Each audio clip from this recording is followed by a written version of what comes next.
All right, finding the vertex of a quadratic function in standard form. So this is where when I'm looking at a standard quadratic function, ax squared plus bx plus c. Matter of fact, let me just get an example up here. Let's go f of x is x squared plus 4x minus 5. We'll do something like that.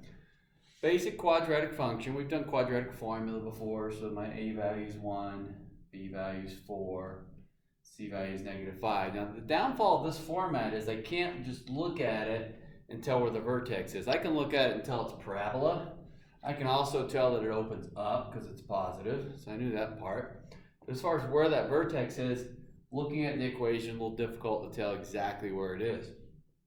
In this format, we do have our vertex formula. So the x component would be the negative b over 2a. So remember, here's my a, b, c. So negative b over 2a would be -4 over 2 times 1 is -2. That would be the x component of the vertex. Function notation, f of what we just found. So this would mean the y component would be f of -2. Now that's not really new because you know that once you have an x value, you substitute that back in, you'll get the y value. So I'd have -2 squared plus 4 times -2 minus 5.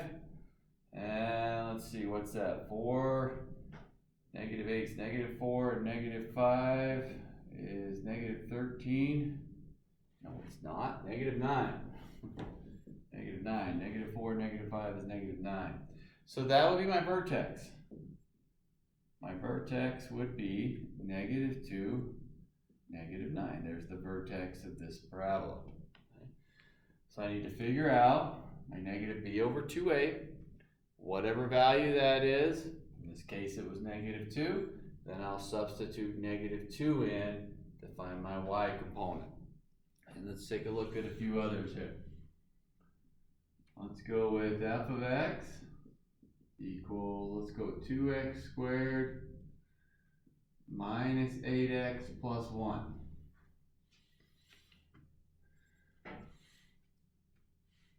Negative b over 2a. Negative of a -8 is a +8. It's the opposite of that b value. Over 2 times 2. 8 divided by 4 is 2. So there's my x component. Substitute that back in. F of 2 would be 2 times 2 squared minus 8 times 2 plus 1.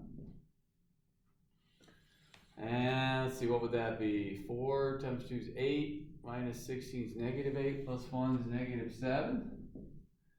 Giving me then a vertex of 2, -7.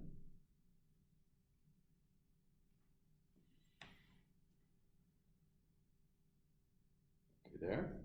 Let's go number 3. Let's go f of x equals -x squared plus 6x. Now let's go -3. Negative b over 2a, -6 over 2 times -1. Opposite b, 2a is -1. That's going to give me then a +3. F of 3, -3 squared plus 6 times 3 minus 3. So remember, you have to apply the square before the negative.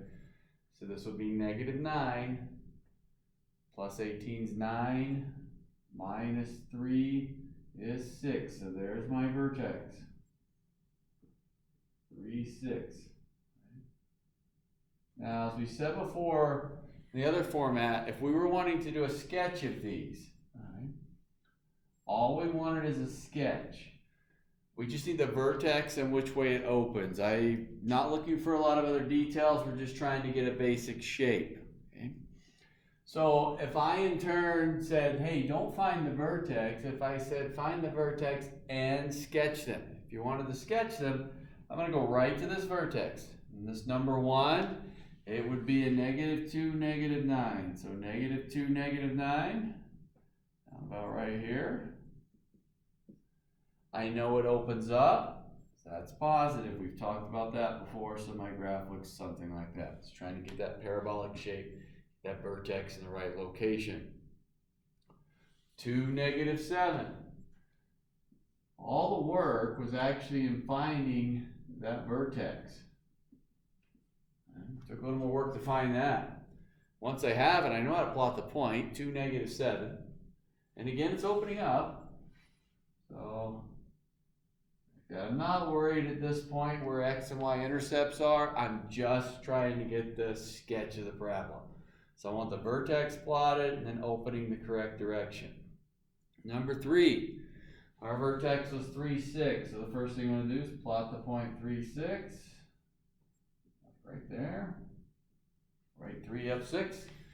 And now this one opens down. I see that negative in front. A value is negative. It's going to open down. So turn it this way. So I can find the vertex by using that vertex formula. So when we're in this format, right here, it's expected to use the vertex formula to find that vertex. When we're in the other format where we can tell what the transformations were, well, it's easier to look at the equation and figure out the vertex. I can see which way it's moving up, down, left, or right. This format I cannot, but I can go right into this vertex formula. This is really the only piece you need to remember. -b over 2a for the x coordinate, because you know from all the years of plotting points that if you put this x value back in, you get the y value corresponding to it. And that's what this part means. Substitute your x back in to get that corresponding y value.